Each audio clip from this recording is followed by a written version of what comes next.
নমস্কার বন্ধুরা, shine and বেকে আপনাদের সবাইকে স্বাগত। আমার আজকের রেসিপি হলো সর্ষে পাবদা। অনুষ্ঠান বাড়ির মতন সর্ষে পাবদা রেসিপি আজকে আপনাদের সাথে শেয়ার করছি। আমি এখানে 3 পিস পাবদা মাছ নিয়ে নিয়েছি। পাবদা মাছে হলুদ, লবণ আর একটু সর্ষে তেল দিয়ে ভালো করে মাখিয়ে নিচ্ছি।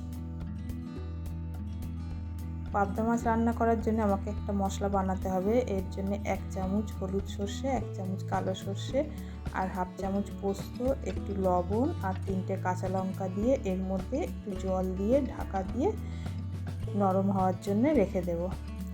এবার একটা টমেটোকে পেস্ট করে নিয়েছি আর এখানে 1 চামচ আদা পেস্ট নিয়েছি। এবার পাবদা মাছকে ভালো করে ভেজে নেব। কড়া গরম হয়ে যেতে এখানে সর্ষে তেল দিয়ে দিয়েছি। সর্ষে তেলকে খুব ভালো করে গরম করে নেব, ধোঁয়া ওঠা পর্যন্ত। এবার কড়ার এরকম 4 ধারে লাগিয়ে নিলাম, নিয়ে এবার পাবদা মাছ দিয়ে দেব। পাবদা মাছ তেলে দিয়ে একটু ঢাকা দিয়ে দিতে হবে। ঢাকা না দিলে পাবদা মাছ ফেটে সেই তেলটা ছিটকে যেতে পারে। সেই জন্যে পাবদা মাছ ভাজার সময় বন্ধুরা সব সময় এইভাবে ঢাকা দিয়েই ভাজবেন, যাতে তেলটা ছিটকে না গায়ে চলে আসে। আমি এরকম 2 পিঠ ভাজার সময়তেই ঢাকা দিয়ে পাবদা মাছটা ভেজে নিলাম।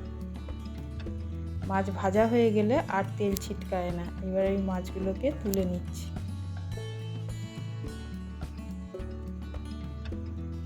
আরও একটা মাছ ভেজে নেব। এবার ওই তেলের মধ্যেই আমি হাফ চামচ কালো জিরে আর একটা শুকনো লঙ্কাকে কেটে দিয়ে দিলাম আর আদা পেস্টটাকে এর মধ্যে দিয়ে এইভাবে নাড়তে থাকবো। আদাটা দেবো যখন, তখন গ্যাসের ফ্লেমটা লোতেই রাখবো, কারণ তেলটা পুরো গরম ছিল। এইভাবে আদাটা অনবরত নাড়তে থাকতে হবে। আদা এখানে হাফ ভাজা ভাজা হয়ে গেলে এবার এর মধ্যে যে টমেটো পেস্টটা করে রেখেছিলাম সেই টমেটো পেস্টটা দিয়ে দেব আর সামান্য একটু জল দিয়ে দিলাম। জল দিয়ে ভালো করে মিশিয়ে নিয়ে মিডিয়াম ফ্লেমে কিছুক্ষণ রান্না করতে হবে। এবার এর মধ্যে হলুদ গুঁড়ো দিয়ে দিলাম, লঙ্কা গুঁড়ো দিলাম, দিয়ে ভালো করে মিশিয়ে নিতে হবে। নিয়ে মিডিয়াম ফ্লেমে রান্না করে নেব। মশলা থেকে তেল ছেড়ে দিলে এবার এর মধ্যে যে পেস্টটা বানিয়ে রেখেছিলাম সর্ষে পোস্ত, সেই পেস্টটাও এর মধ্যে দিয়ে দিলাম, দিয়ে ভালো করে মিশিয়ে নেব।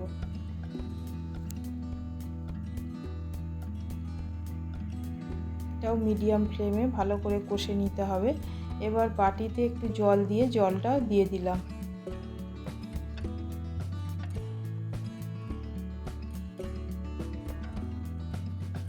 গ্যাসের ফ্লেম মিডিয়াম রেখে মশলাটা কষে নেব। এখানে যেহেতু সর্ষে দেওয়া আছে সেই জন্যে বেশি কষবো না বা গ্যাসের ফ্লেমটা জোরেও করে দেব না। এবার এর মধ্যে লবণ দিয়ে দিলাম, লবণ দিয়ে আবারও ভালো করে মিশিয়ে নিলাম, নিয়ে জল দিয়ে দেব। জল দিয়ে ভালো করে মিশিয়ে নিতে হবে। পাবদা মাছের যেহেতু ঝাল রান্না করছি, ঝোল নয়, সেই জন্য এখানে বেশি জল দিলাম না। ভালো করে মেশানো হয়ে গেলে এবার এটাকে ফুটতে দেব। এর মধ্যে 3টে কাঁচা লঙ্কা দিয়ে দিলাম। কাঁচা লঙ্কাটা মধ্যিখান থেকে চিড়ে নিয়েছি, চিড়ে নিয়ে দিয়ে দিলাম। সর্ষে বাটায় এরকম চেরা কাঁচা লঙ্কার টেস্টটা খুব ভালো আসে। এরকম ফুটে উঠলে এবার এর মধ্যে মাছগুলো সব দিয়ে দেব।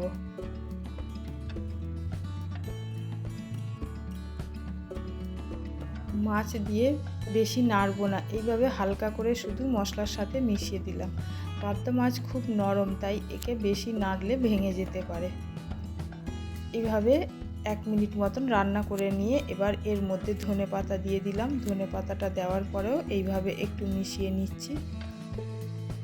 ধনেপাতা দিয়ে মেশানো হয়ে গেলে এবার এর মধ্যে 1 চামচ কাঁচা সর্ষে তেল দিয়ে দেবো, দিয়ে গ্যাসের ফ্লেম বন্ধ করে নেব। তৈরি হয়ে গেল পাবদা মাছের ঝাল। দেখুন গ্রেভিটা কত সুন্দর এসছে। বন্ধুরা, আমার এই পাবদা মাছের ঝালের রেসিপি যদি আপনাদের ভালো লাগে তাহলে একটা লাইক করবেন আর শেয়ার করতে ভুলবেন না। আর এই একই পদ্ধতিতে আপনারাও একবার পাবদা মাছের ঝাল বাড়িতে বানিয়ে ট্রাই করবেন আর কমেন্ট বক্সে অবশ্যই আমাকে জানাবেন।